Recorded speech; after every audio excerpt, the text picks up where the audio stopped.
Hello అండి, welcome to my YouTube channel Padma's kitchen. Friends, ఈరోజు Sunday కదండి, మన రెసిపీ వచ్చేసి మేక తలకాయ కూర చేశానండి.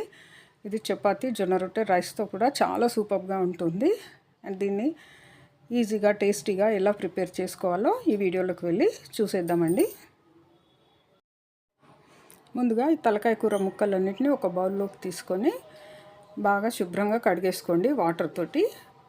2 సార్లు మామూలు వాటర్తో కడిగిన తర్వాత కొంచెం ఉప్పు వేసి మళ్ళీ ఒకసారి నీట్గా కడిగేసుకోండి. కడిగిన తర్వాత ఇందులో మనము మసాలాలు వేసుకుందామండి.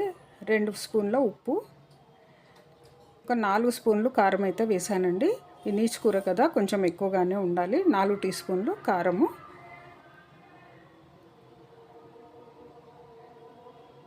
తర్వాత పసుపు వేసుకోండి. 4 టీ స్పూన్లు కారం వేసిన తర్వాత 1/2 టీ స్పూన్ పసుపు వేయండి. తర్వాత అల్లం వెల్లుల్లి పేస్ట్ అండి, ముందుగా 1 టీ స్పూన్ వేస్తున్నాను ఇందులో. తర్వాత తాలింపులో ఇంకో 2 టీ స్పూన్ వేసుకోవాలి. తాలింపులో వేయడం వల్ల టేస్ట్ చాలా బాగుంటుందండి, మనకు నూనెలో బాగా వేగుతుంది కదా. ఇప్పుడు ఇందులో 1 టేబుల్ స్పూన్ అంతా ఆయిల్ వేసుకోండి. కుకింగ్ ఆయిల్ వేసేసుకొని మొత్తము మసాలాని ఈ ముక్కలకి కలియబెట్టేసేయాలండి. అలాగే ఒక 3 టేబుల్ స్పూన్లు ధనియాల పొడి వేస్తున్నానండి. తర్వాత ఒక spoon garam masala and 1 spoon మిరియాల పొడి అండి.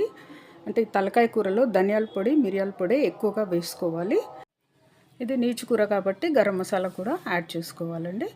ఇప్పుడు ఇవన్నీ వేసిన తర్వాత ఈ ముక్కలన్నిటికీ బాగా పట్టేట్టు కలిపేసేయాలండి. ప్రతి ముక్కకి గరం మసాలా, ఉప్పు, కారం, మిరియాల పొడి, ధనియాల పొడి అన్నీ చక్కగా పట్టుకోవాలి. సో ఇప్పుడు ఇదంతా కలిపేసి పక్కన పెట్టేద్దామండి. ఎక్కువగా నానాల్సిన అవసరం లేదు మనకి. ఇది పక్కన పెట్టేసి ఉల్లిపాయలు కట్ చేసుకొని మనం తాలింపుకు రెడీ చేసేంత వరకు ఉంచితే సరిపోతుంది. ఇలా పక్కకు పెట్టేసేయండి. మసాలా అంతా చక్కగా పట్టుకుంటుందండి. ఒక 10 మినిట్స్ వరకు ఉంచుకోవచ్చు మనము. తర్వాత ఇందులో వేసుకోవడానికి కొంచెం చింతపండు నానబెట్టేసుకోవాలండి. మనకు కర్రీ అయ్యే వరకు చింతపండు నానిపోతుంది. ముందుగా ఒక కుక్కర్ పెట్టేసుకొని ఆయిల్ వేసేసుకోండి కర్రీకి సరిపోయేంత. తర్వాత 2 పెద్ద ఉల్లిపాయలు వేసుకున్నానండి. ఇందులో మనము కొబ్బరి గసాల లాంటివి వేయటం లేదు కాబట్టి ఉల్లిగడ్డలే కొంచెం ఎక్కువ వేసుకోవాలి. ఈ ఉల్లిపాయలని బ్రౌన్ కలర్ వచ్చేంత వరకు వేయించుకోవాలండి. చూడండి, ఇక్కడ ఆయిల్ లీవ్ చేస్తుంది కదా, ఇంకా కొంచెం వేయించుకుంటే మనము కలిపి పెట్టుకున్న తలకాయ కూరని ఇందులో కలిపేసుకోవచ్చు. ఇప్పుడు కొంచెం ఆయిల్ రిలీజ్ చేస్తుంది కాబట్టి ఇంకో టీ స్పూన్ అల్లం వెల్లుల్లి ముద్ద వేసేసుకోండి. ఇది కొంచెం వేగాలండి మనకి. ఈ అల్లం వెల్లుల్లి ఉల్లిపాయల్లో బాగా వేగిన తర్వాత మనం కలిపి పెట్టేసుకున్న తలకాయ కూర ముక్కలన్నిటిని యాడ్ చేసేసుకోవాలండి. చేసేసుకొని బాగా కలిపేసుకోండి. తాలింపులో మొత్తం కలవాలండి. బాగా స్పూన్ తోటి బాగా కలిపేసేయండి. ఆయిల్ మొత్తము ఈ ముక్కలకు పట్టుకోవాలి. అలా కలిపేసుకోవాలి. మొత్తం కలిపేసుకున్న తర్వాత ఒక 10 నిమిషాల పాటు మీడియం ఫ్లేమ్లో పెట్టి ఉడికించుకోవాలండి. అంటే మళ్ళీ మనం మూత తీసి చూసినప్పుడు కొంచెం ఆయిల్ పైకి వచ్చినట్టు ఉండాలి. అప్పటి వరకు ఉడికించుకోవాలండి. సో ఇలా మూత పెట్టేసి ఒక 10 నిమిషాల పాటు మీడియం ఫ్లేమ్లో ఉడికించుకోవాలి. కుక్కర్ మూతనే ఇలా ఉల్టా పెట్టేసేయండి. చూడండి, ఇప్పుడు మనకు ఆయిల్ కనిపిస్తుంది కదా. ఇప్పుడు మనము మిగతా ప్రాసెస్ చేసుకోవాలండి. మళ్ళీ అడుగు నుంచి కలిపేసేయండి, లేకపోతే అడుగు అంటినట్టు అవుతుంది కదా. ఇదే మీడియం ఫ్లేమ్లో పెట్టండి. ఇప్పటికైతే ఇలా పెట్టి ఉడికించేసుకోండి. తర్వాత మనం రెడీ చేసి పెట్టుకున్న చింతపండు పులుసు అండి ఇందులో వేసేసుకోవాలి. బాగుంటుంది.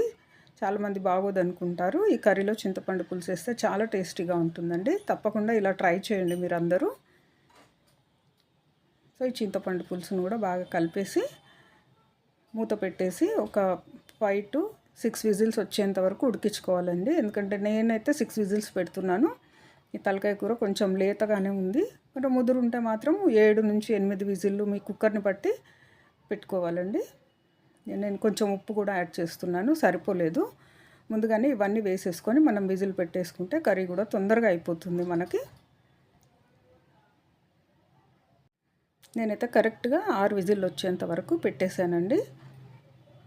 ఇప్పుడు 6 విజిల్స్ వచ్చేసింది. చూడండి, మూత తీసి చూస్తే నూనె అంతా పైకి తేలింది కదా. కర్రీ పర్ఫెక్ట్గా ఉడికిపోయింది. తర్వాత కొంచెం కొత్తిమీర వేసేసుకొని మళ్ళీ ఒకసారి ఉప్పు కారం చెక్ చేసుకోవాలండి.